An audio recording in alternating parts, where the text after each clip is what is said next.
What's going on, 27 squad? It's Kid Blue, and we're going to do another OTA recap for you guys. This is day 5 of the OTAs. Quickly, before the video starts, make sure you guys hit that like button. Make sure you guys subscribe if you guys are new. Drop a comment as well. Especially the notification gang. Make yourself known, 27 squad. And without further ado, let's get right into it. Alright, so we got some highlight films today. Yesterday there was no highlights, but today there is. So, of course, I will be showing that to you guys multiple times throughout this video, especially when I'm talking about a player specifically. So our first standout, and this article comes from Dan Solomon.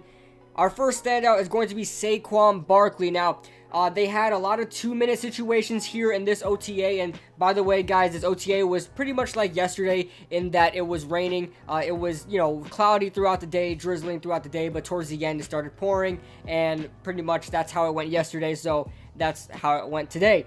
So, Saquon Barkley on the offense during 2-minute drills still seems to be a threat. Obviously, he's one of the best running backs in the league. 2018 NFL Rookie of the Year. He was able to catch passes out the backfield and get there was one play during the 2-minute drills that he gained 40 yards, and Jabril Peppers got him out of bounds, and they still didn't score, but still Saquon Barkley had himself a day. We move on to Corey Coleman. Corey Coleman has been pretty silent here in these OTAs, and I've seen a couple highlights of him, but they haven't really brought him out as one of the notable players here. But now they are. He's one of the standout players here in the OTAs, and he's been looking good. He caught a touchdown from Eli during some drills. I don't know which drill it was. They didn't really mention it. I don't know what drill it was, but it was during a red zone, red zone drills. Because it says the offense scored 3 touchdowns in the red zone, each coming from a different arm of a different quarterback. The first one was Eli to Corey Coleman. Also, another one during another drill, I think, Daniel Jones also threw Corey Coleman a touchdown. It was a beautiful fade. I mean, it was beautiful. Daniel Jones, and I'll get into that after this. Stick around for that. I'm going to be talking some Daniel Jones. But Daniel Jones he's just looking great. He's looking great right now. And I'm loving the development from Daniel Jones right now. He's really exceeding my expectations. Our last standout is Reggie White Jr. So, I mean, not too much of standouts.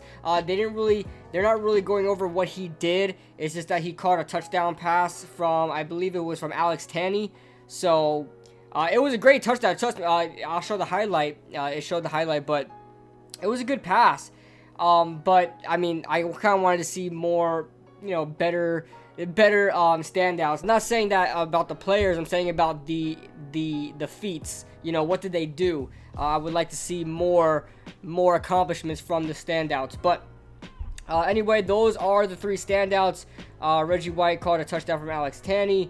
And then we'll go over the sideline notes from, I believe it was John Schmelk usually writes these ones. Yes, he did.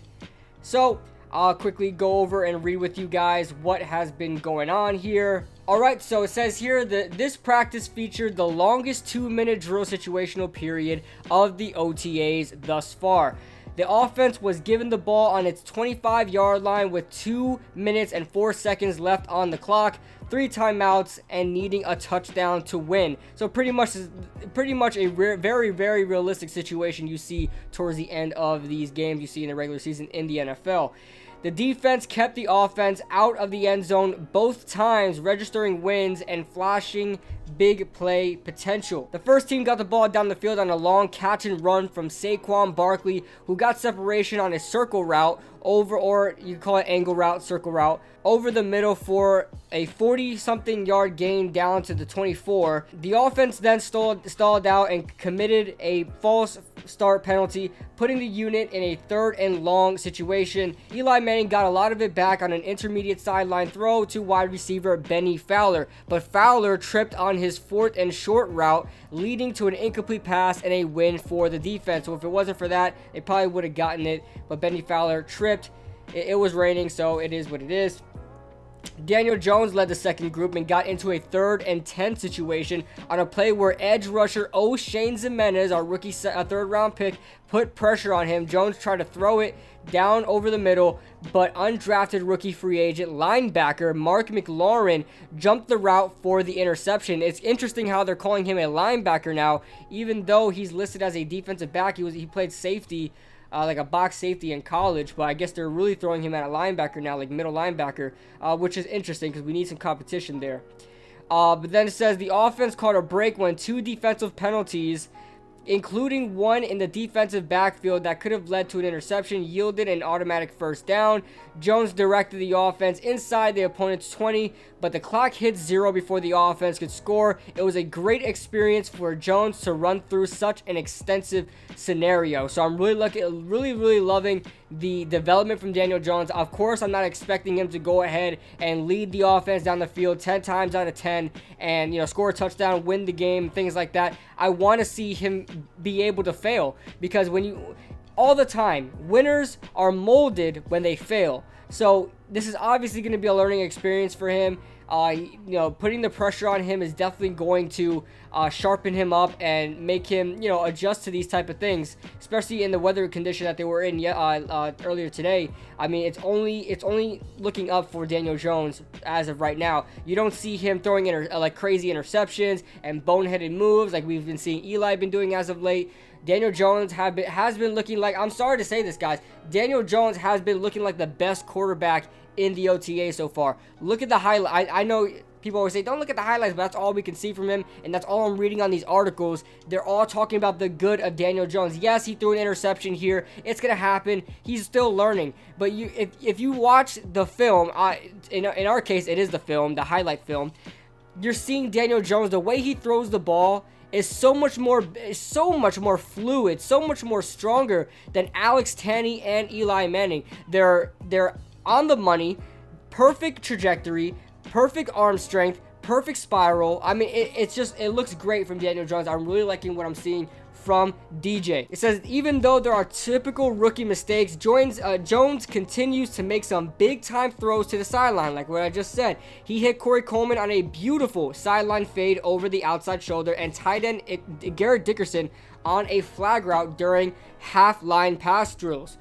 Coleman had the best day among wide receivers. He made a couple of impressive catches, including extending to catch the football for a touchdown. His hands has been consistent as OTAs have progressed, and he continues to get separation. Fowler was active again, catching several passes. This is going to be very, very interesting. 2 different body types. You look at Corey Coleman, the shorter, smaller, speedy type of wide receiver in the slot. He's competing for that number 3 spot, along with Bennie Fowler, who is a totally different mold, 6'1", 212, can play the slot and outside. It's going to be very interesting seeing this competition, Corey Coleman and Bennie Fowler, as OTAs moves on, as training camp moves on into the preseason. Very, very excited for that competition there. And then John Schmelk says, I mentioned the play in the 2-minute situation section, but Barkley's burst and acceleration to get from 0 to 60 in the snap of a finger is still amazing to behold. He is a big play waiting to happen every time he touched the ball. I mean, everybody knows that at this point. He didn't need to write that there. But it says, Zimenez continued to display athleticism to be an effective edge rusher. That's really what I want to see. And he also acknowledges Jake Carlock and Jake Serenza. I don't really know who Seresna is, but Jake Carlock used to be a defensive back. A lot of people are telling me that, they wanted me to watch him.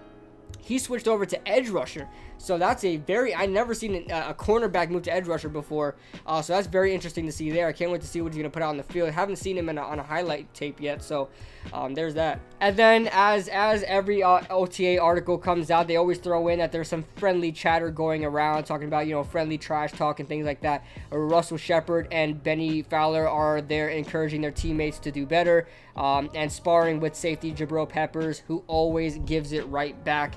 So, I mean, everybody looks like a big group, and this is what I like about what Dave Gettleman did. He's making a family. Not only is he making a team, he's making a family. He wanted to clean up the locker room. He wanted to make sure there's no distractions. He wanted to make sure everybody's on the same page. Everybody's fighting for the same goal. Everybody wants the other person to succeed.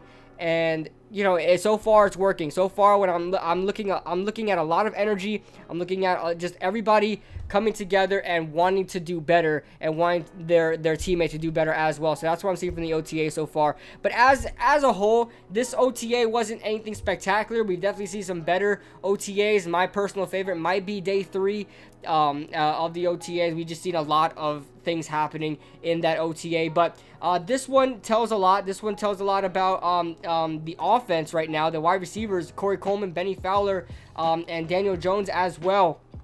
Not too much about the defense. Sure, the defense did win the two-minute situational things, but one of them was because Bennie Fowler tripped and it was incomplete, and the other one was because time expired with second-team reps with Daniel Jones, and the defense wins. So I guess the offense pretty much beat themselves at that point. But that is OTA number 5. Let me know what you guys think in the comment section below. Be sure to drop a comment, leave a like, hit that subscribe button to join the 27 squad.